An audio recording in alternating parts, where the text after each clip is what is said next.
보라,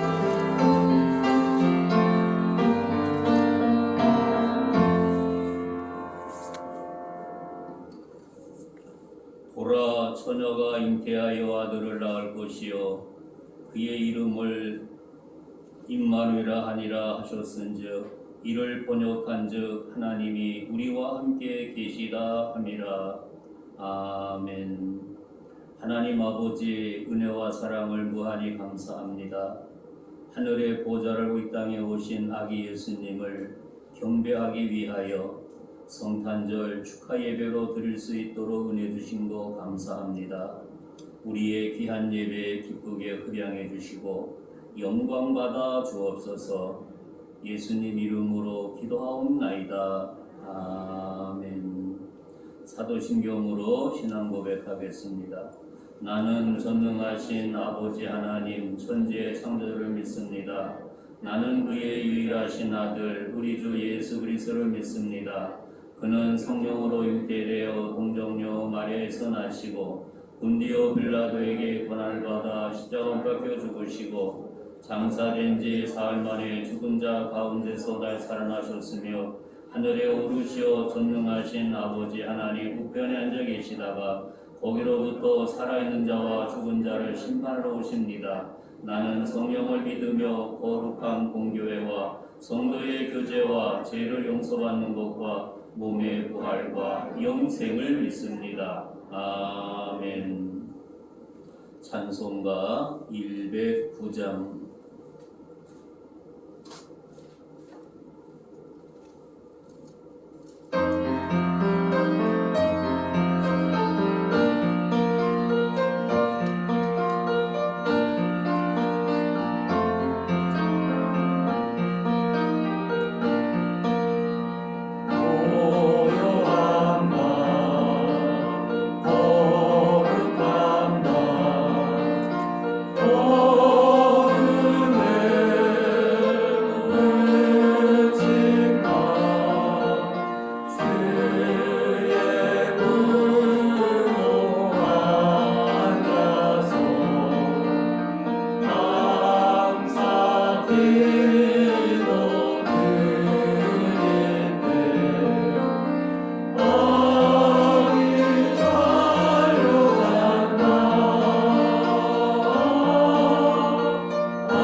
119, 119번.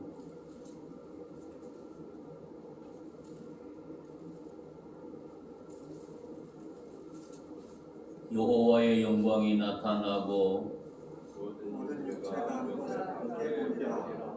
이는 여호와의 입이 말씀하셨느니라. 베들레헴 에바브다야, 너는 유다 족속 중에 작을지라도 이스라엘 다스릴 자가 내게서 내게로 나올 것이라. 그의 근본은 사고의 영혼에 있느니라. 이는 한 아이가 우리에게 낳고 한 아들을 우리에게 주신 바 되었는데 그의 어깨에는 적사를 메었고 그의 이름은 기묘자라. 보사라. 전능하신 하나님이라. 영존하신 아버지라, 평강의 왕이라 할 것임이라.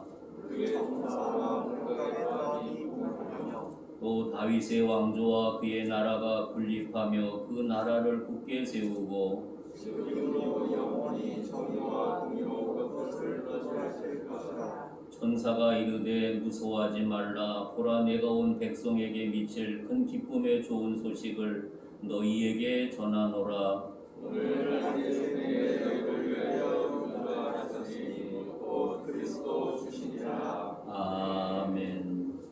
백승열 장로님 기도하겠습니다.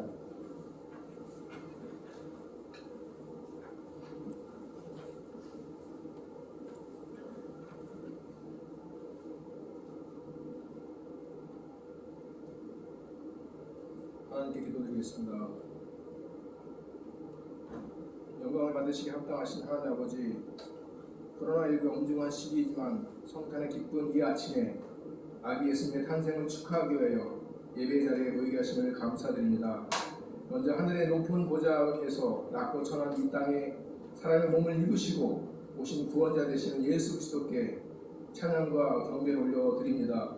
죄로 말미암아 죽을 수밖에 없는 우리들을 구원하시기 위해 독생자 예수 그리스도를 이 땅에 보내신 하나님의 크신 은혜에 또한 감사드립니다.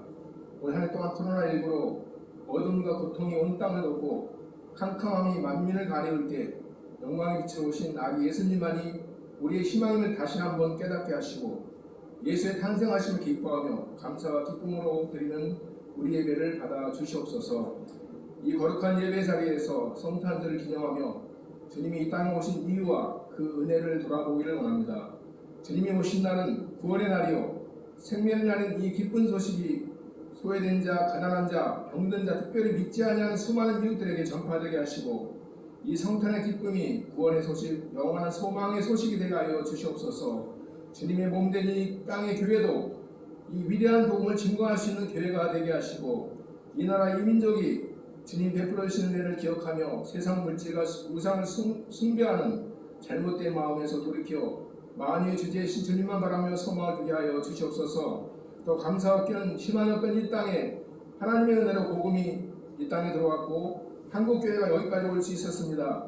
특별히 한국교회에게 너무 큰 축복을 주셔서 구원의 강제 역할을 감당하게 하시고 또한 풍성한 복을 부어 주셨습니다. 하지만 지금은 교회의 모습은 예수 그리스도의 정신으로 이웃의 고통을 감싸주고 안아주기보다는 영적으로 온전함이 퇴색되고 더 나아가 세상의 염려가 되는 교회가 되어가는 이때에 이제는 돌이켜 하나님께 받은 특별한 사랑을 세상을 향해 크게 외치는 한국교회가 되길 원합니다. 완방의 복음을 선포하는 일에 열심을 내며 우리의 삶으로 하나님의 사랑을 전할 수 있도록 예수 그리스도의 정신인 섬김과 희생과 낮아짐에 신앙을 다시금 일깨워 주시옵소서. 특별히 간구학교는 국민의 동포들을 불쌍히 여겨 주시옵소서.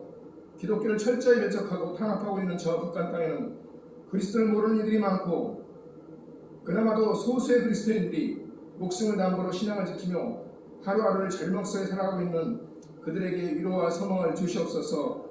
한때는 동방의 예루살렘이라 불렀던 그곳에서 하나님의 이름을 마음껏 부르며 마음껏 찬양하는 날이 속히 임하도록 긍휼을 베풀어 주시옵소서. 성탄 예배를 통해 주님의 태어나심을 증거하신 이세영 목사님에게 성령님께서 함께해 주시고 이 시간 머리쓰는 우리 모두를 진리의 말씀으로 깨우쳐 주시옵소서. 이 시간 선포되는 성탄 메시지를 통하여서 예수 그리스도가 진정한 구원자 되심을 고백하고 순종하며 예수는 그리스도입니다라고 담대히 외치며 주의 제자의 삶을 살게 하여 주시옵소서. 모든 것 감사하고 우리 주 구원자 되시는 예수님의 이름으로 기도합니다. 아멘.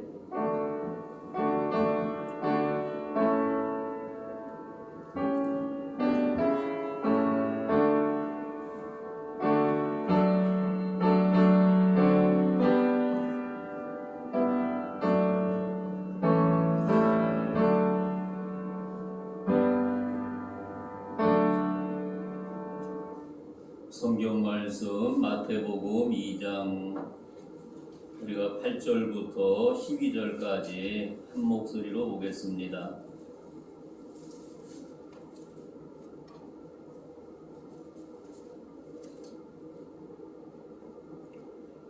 마태복음 2장 8절부터 12절 한 목소리로 봅니다. 베들레헴으로 보내며 이르되 가서 아기에 대하여 자세히 알아보고 찾거든 내게 구하여 나도 가서 그에게 경배하게 하라. 박사들의 왕의 말을 듣고 갈새 동방에서 보던 그 별이 문득 앞에 인도하여 가다가 아기 있는 곳 위에 머물러 서 있는지라. 그들이 별을 보고 매우 크게 기뻐하더라. 집에 들어가 아기와 그의 어머니 마리아가 함께 있는 것을 보고 엎드려 아기께 경배하고 보배함을 열어 황금과 유황과 모략을 예물로 드리니라. 그들은 꿈에 헤로에게로 돌아가지 말라 지시함을 받아 다른 길로 고국에 돌아가니라. 아멘. 특성 준비하신 분이 계시면 특성하시기 바랍니다. 우리 찬송가 121장 1절 3절만 부르고 말씀 상고하겠습니다.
옆에 분한테 메리 크리스마스 한번 인사하겠습니다. 메리 크리스마스. 아기 예수님이 하늘의 보좌를 버리고 이 땅에 오신 2020년 성탄절을 맞이하게 되었습니다. 우리가 어찌녁에 여러분도 뉴스를 통해서 들으신 사건을 생각하게 됩니다. 우리가 이렇게 둘로 나누어져 있는 환호와 공포가 있는 오늘의 현실을 바라보면서 예수님이 그 당시 왔을 때 그들의 상황은 이것보다도 더 심각했던 모습을 생각하게 되지요. 즉 애굽의 왕 헤롯 왕은 이 땅에 아기 임금님이 태어났다고 하니까 그에게는 그 뭐라고 할까요? 이루 말할 수 없는 공포, 나 외에 왕이 없는데 태어났다고 하는 소리를 듣고 앞에서는 순수하게 이야기하게 되었지만 그를 죽이기 위한 계획을 세우게 되었던 것을 생각하게 되지요. 그러나 동방박사와 목자들은 아기 예수님이 오셨을 때 환호하고 기뻐했던 그 모습을 연상해 볼 수가 있습니다. 다시 말하면 어찌녕 늦은 시간에 법원에서 선언을 통하여 양방향으로 갈라졌던 우리의 오늘의 현수도를 바라보면서 예수님 오실 때도 이와 비슷했음을 다시 한번 연상해 볼 수가 있습니다. 사랑하는 성도 여러분, 동방박사는 우리 예수님이 탄생하셨을 때 머나먼 곳에서 별을 보고 찾아오게 되었다고 성경은 말씀하고 있습니다. 그리고 동방박사는 예수님에게 황금과 모략과 귀한 예물, 유황을 이렇게 세 가지 예물을 드리게 되었던 것을 생각하게 되지요. 그러면 그 동방박사가 예수님에게 드려진 예물에 그 의미가 어떠한 의미가 있는지 오늘은 그 의미를 중심으로 함께 은혜를 나누고자 합니다. 먼저 우리가 이 동방박사가 예수님께 드렸던 황금은 어떤 의미가 있겠습니까?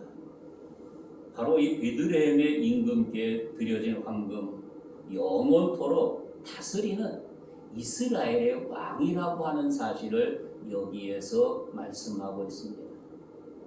바로 그 예수님을 황금을 드리면서 이분은 영원한 이 땅의 왕이라는 사실, 그래서 예수님의 왕권을 상징하고 있는 귀한 모습을 생각하게 됩니다. 이렇게 동방박사는 예수님이 영원한 왕이라고 경배하게 되는, 다시 말하면 나이로 생각해 본다면 핏덩어리에 불과하다고 하는 겁니다. 그러나 동방박사들은 그 시대에 가장 아름다운 학문, 위대한 학문으로 이렇게 경험이 풍부하게 되었는데, 가장 보잘것없고 핏덩이 같은 그 예수님 앞에 와서 당신은 우리의 영원한 왕입니다. 그리고 동방박사가 하나님을 믿었다면 괜찮은데 이방의 우상을 섬겼던 사람이라고 하는 사실입니다. 그러면서 아기 예수님에게 왕으로 인정하는 아름다운 모습을 생각하게 됩니다. 우리가 구약 성서를 통해서 보면 바벨론한 느부갓네살이 꿈을 본 거대한 신상의 머리를 금으로 되어 있다고 다니엘 2장을 통해서 말씀하고 있습니다. 그 시대의 왕은 금으로 면류관을 쓰고 나라를 다스리게 되었던 그러한 것을 상징하고 있다는 사실입니다. 다시 말하면 금으로 된 신상의 머리가 느부갓네살의 왕을 상징하고 있었다고 하는 사실입니다. 한 걸음 더 나아가 솔로몬 왕도 금으로 만든 술잔과 숟가락과 밥그릇, 그릇으로 사용하게 되었던 모습을 생각하게 됩니다. 이렇게 모든 것이, 솔로몬 같은 경우는 금으로 그릇이나 모든 것이 이렇게 준비되어 있던 모습을 생각하게 되죠. 다시 말하면 왕의 권세와 왕의 영화는 금으로 모든 것이 치장되어졌던 그 시대의 모습을 생각할 수 있습니다. 그래서 동방박사는 예수님에게 와서 이 귀한 황금을 드리면서 당신만이 우리의 영원한 왕이라고 공포하고 있다는 사실입니다. 옛날부터 동서양을 막론하고 황금으로 만든 왕관은 왕의 권세와 왕의 영화를 상징하고 있습니다. 왜냐하면 금속 중에서 이 황금은 귀한 금속이라고 하는 사실입니다. 그리고 금은 그 왕의 권세와 보좌를 상징하게 되었던 것을 생각하게 됩니다. 다시 말하면 황금은 금속 중에 최고의 금속으로 금속의 왕이라고 말할 수 있습니다. 그런데 동방박사 세 사람은 예수님에게 귀한 황금을 드리면서 이 땅의 왕은 보잘것없는 왕이지만 바로 아기 예수님만이 이 땅의 영원한 왕이라고 하는 사실을 그 앞에서 공포했다고 하는 사실, 이거는 놀라운 사실이 아닐 수 없습니다. 사랑하는 성도 여러분, 우리가 금년도 성탄절을 맞이하면서 이런 고백이 저와 여러분의 고백이 되어지기를 바랍니다. 바로 나의 왕은 예수님 뿐입니다. 세상 그 무엇이 아닌 예수님 뿐이라고 하는 사실을 이 동방박사들처럼 고백할 수 있는 믿음의 성도들이 되어지기를 주님의 이름으로 축복합니다. 동방박사들이 아기의 황금의 예물을 드렸겠습니까? 동방박사들은 예수님은 유대인의 왕으로 경배했기 때문이라는 사실입니다. 그래서 당신이 왕이기 때문에 자기들의 정성을 모아서 황금을 드려지게 되었다는 사실입니다. 한 걸음 더 나가 우리 예수님은 왕 중에 왕이라고 하는 사실을 여기서 증거하고 있다는 사실입니다. 성경에 예수 왕으로 묘사한 대목이 너무나 많이 성경 구절이 기록하고 있습니다. 요한계시록 15장 3절에서는 만왕의 왕으로, 디모데전서 6장에서는 만왕의 왕으로, 시편 24편에서도 영광의 왕으로, 스가랴 14장 천하의 왕으로, 또한 디모데전서 1장에서는 만세의 왕으로, 이사야 9장에는 평강의 왕으로 말씀하고 있습니다. 다시 말하면 신구약 성서를 통해서 예수 그리스도만이 우리의 영원한 왕이라고 하는 사실을 성경은 말씀하고 있습니다. 그래서 동방 박사가 예수님을 찾아가서 당신만이 우리의 왕이 되십니다. 당신만이 우리의 왕이 된다고 그 예수님을 높이 경배하며 왕으로 호칭하게 되었던 사건을 생각하게 되죠. 그리고 예수님은 한 나라의 왕이지만 한 민족의 왕이 아니라 온 세계의 왕이 된다는 사실을 공포하고 있습니다. 동방 박사들이 아기 예수 황금 예물을 드린 것은 예수의 왕이라는 신령한 뜻이 그 가운데 내포하고 있습니다. 다시 말하면 예수님만이 영원한 왕이요, 예수님보다 높은 왕이 없다는 사실을 고백하고 있습니다. 지상의 왕이나 대통령도 예수님 밑에 있다는 사실을 깨닫게 하고 있습니다. 사랑하는 성도 여러분, 성탄절을 맞이하면서 우리의 왕으로 오신 아기 예수님께 이 탄생의 복된 삶이, 복된 날이 여러분의 삶 속에 충만하시기를 바랍니다. 동방 박사들이 예수님께 황금의 예물을 드린 것은 예수님 왕이시며 온 세상 모든 나라의 모든 민족의 왕이라는 이런 놀라운 신령한 뜻이 있었다는 것을 깨닫게 하고 있습니다.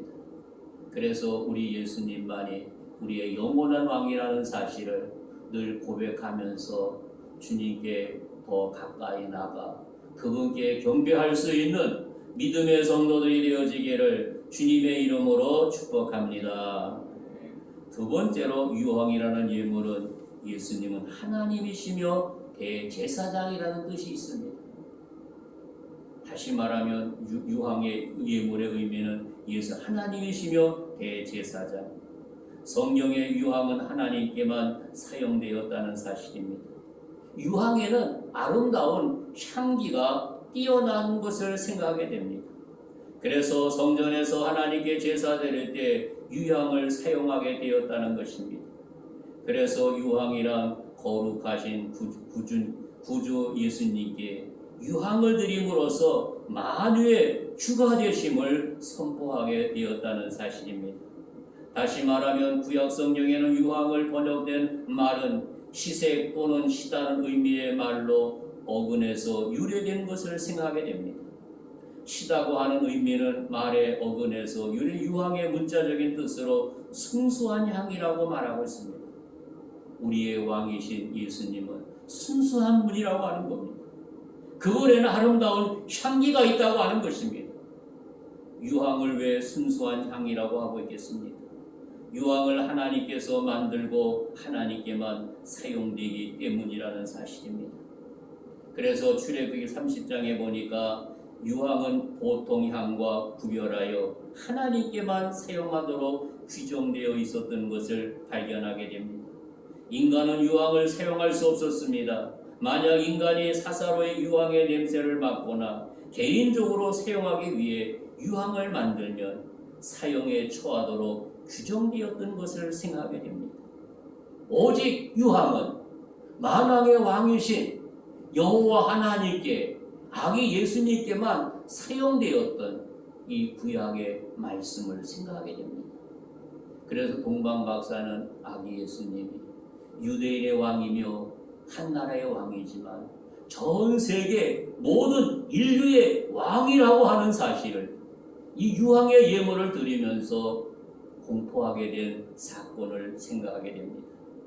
그래서 우리가 금년도 성탄절을 하나님께 영광의 예배를 드리면서 바로 우리 주님만 나의 왕이십니다, 우리의 인류의 왕이라고 하는 사실, 그런 아름다운 간절한 고백이 우리 마음 깊은 곳에서 울려나오는 역사가 있기를 주님의 이름으로 축복합니다. 그리고 신약과 구약의 향이라는 단어가 100여 번 이상 나타나고 있다는 사실입니다.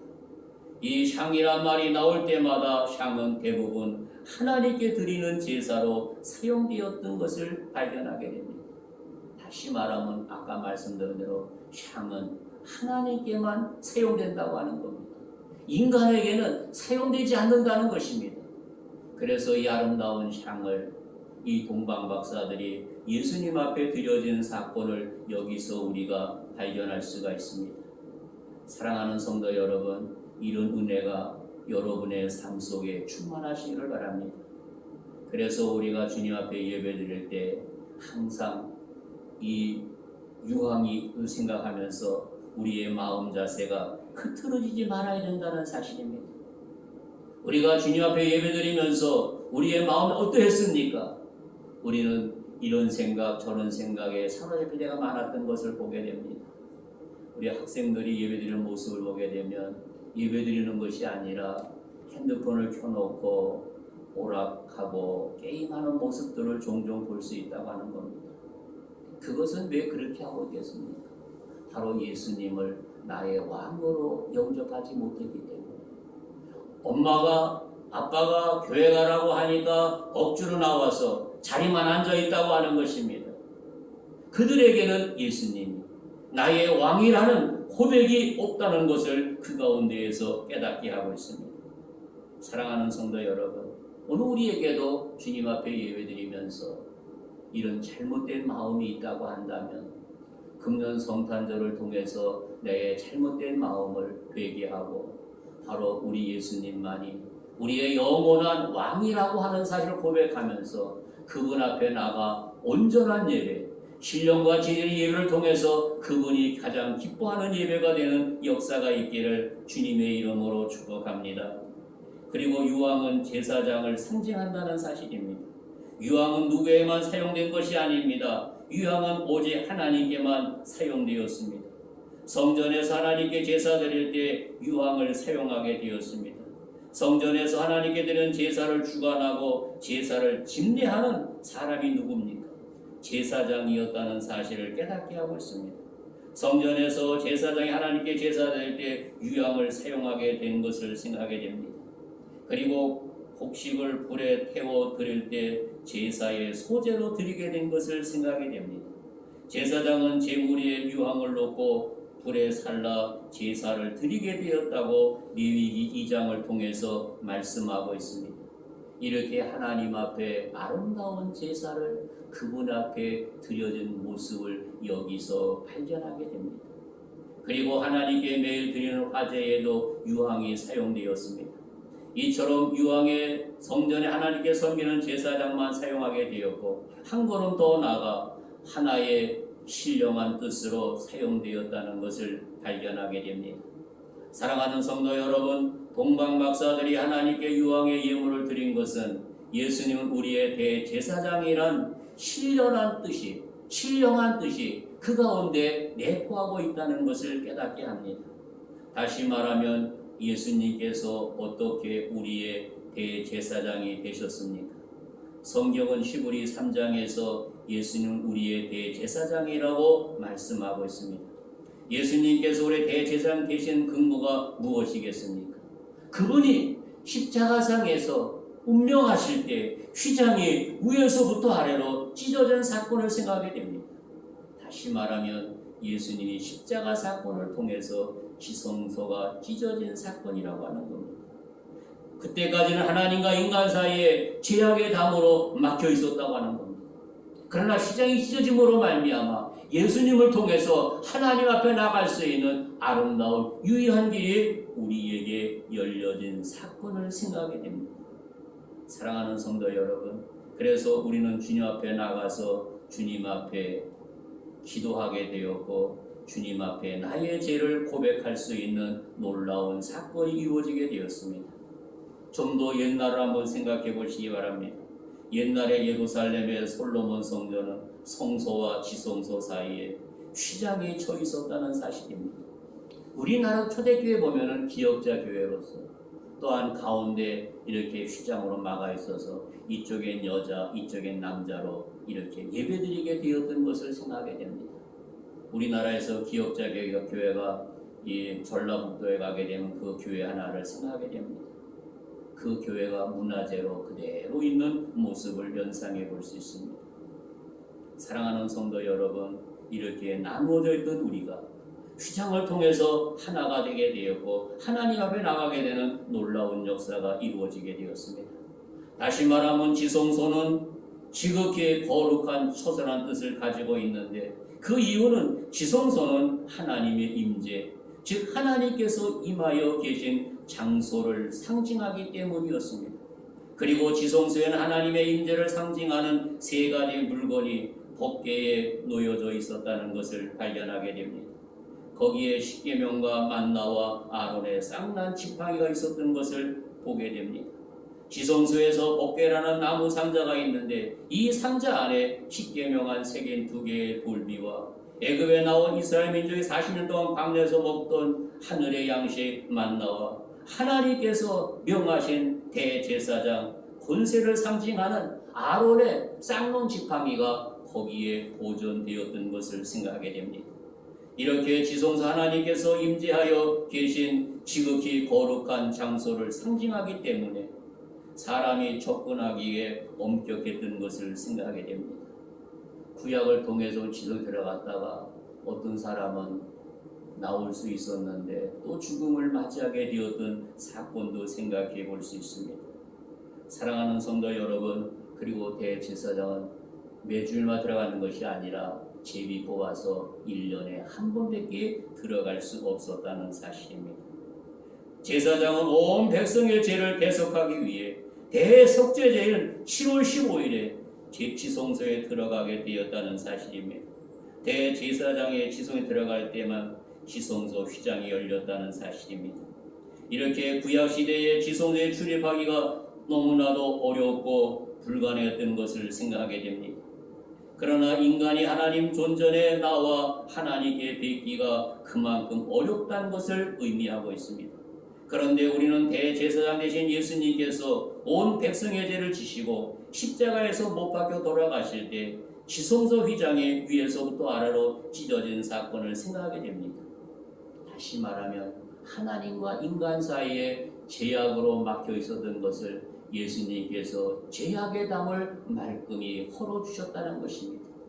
누구나 예수의 이름으로 그분 앞에 나올 수 있고 예수님의 이름으로 하나님 앞에 기도할 수 있는 생명의 길, 축복의 길이 우리 모두에게 활짝 열려졌다는 사실을 믿으시면 아멘 하시기 바랍니다. 우리가 구약시대에 이 가톨릭가 지금까지도 자기가 자기 죄를 고하지 못하고 신부에 가서 고한다고 하는 것입니다. 이렇게 신부가 모든 것을 들어가지고 하나님께 고하는 천주교를 생각하게 되죠. 그러나 개신교, 우리 장로교, 감리교, 순복음 개신교에서는 누구나 막론하고 주님 앞에 나와서 나의 죄를 그분 앞에 고할 수 있다는 것입니다.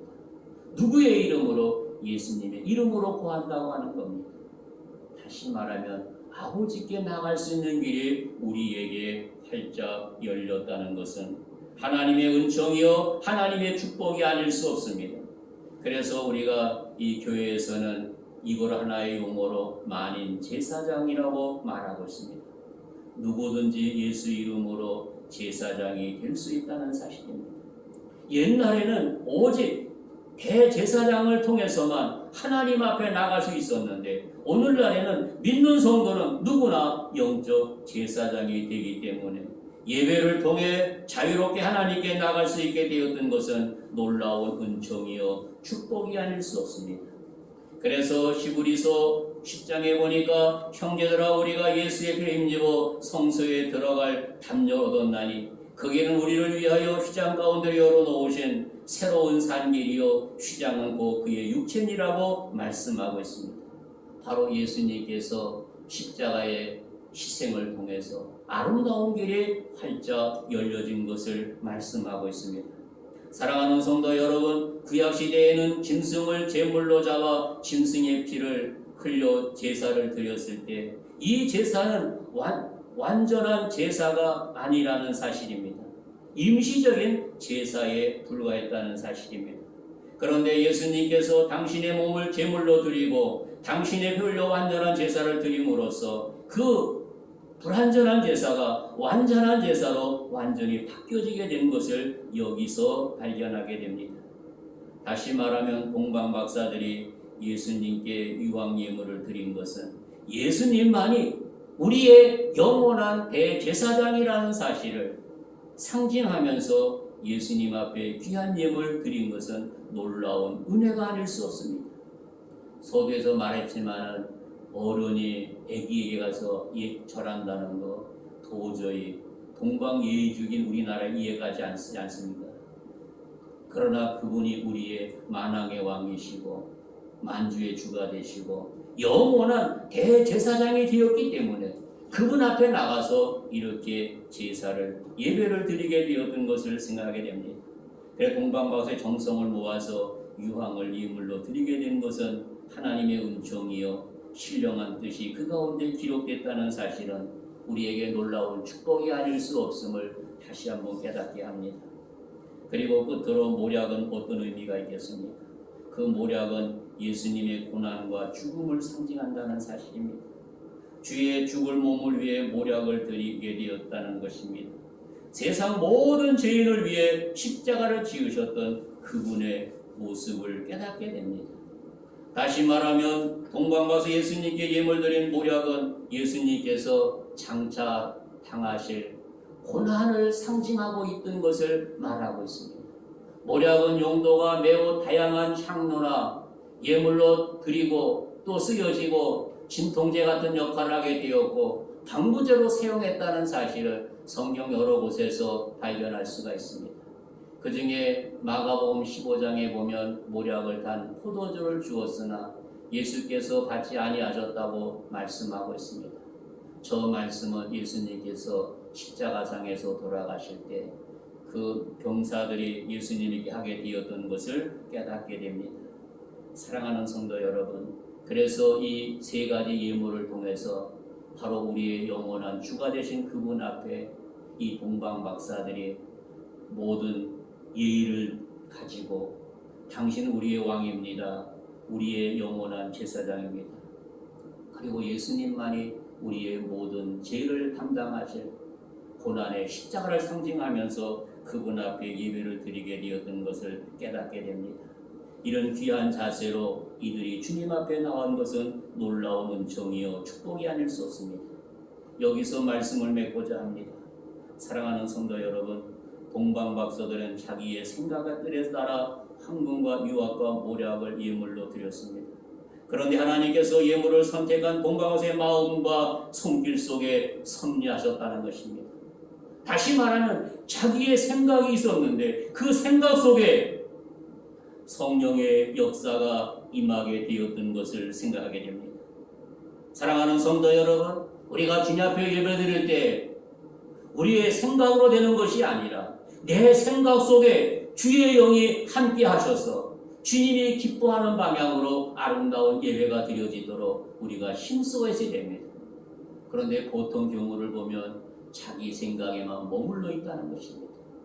그것은 아름다운 예배가 아니라는 것을 깨닫게 하고 있습니다. 사랑하는 성도 여러분, 우리가 이 성탄절 축하 예배를 드리면서 난 어떠한 모습으로 그분 앞에 예배를 드려야 되는지 자신을 살피면서 이 동방박사들처럼 아름다운 모습, 그래서 우리의 자세도 내 생각이 아닌 그 내 생각 속에 성령이 임재하셔서 성령이 기뻐하는 방향으로 아름다운 예배를 통하여 아버지께 영광이 되고 모두에게 기쁨이 되는 복된 삶들이 되어지기를 주님의 이름으로 축복합니다. 좋으신 하나님 감사합니다. 연약한 저희들 사랑해 주시고 성탄절 축하 예배를 통해서 우리 아기 예수님께 귀한 예배 드리게 하신 거 감사합니다. 이 동방 박사들처럼 황금과 유황과 모략, 우리의 왕이 되시고 제사장이 되시고 장차 십자가 지실 예수님이라는 사실을 고백하면서 우리도 늘 성령 충만으로 내 생각이 아닌 성령 충만으로 아름다운 예배를 통해서 영광 돌리도록 축복해 주시고 영광 받아 주옵소서. 예수님의 이름으로 축복하며 기도하옵나이다. 아멘. 예물연 나와서 수고해 주시고 우리 찬송가 116장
광고 드리겠습니다. 나가실 때 선물이 준비되어 있습니다.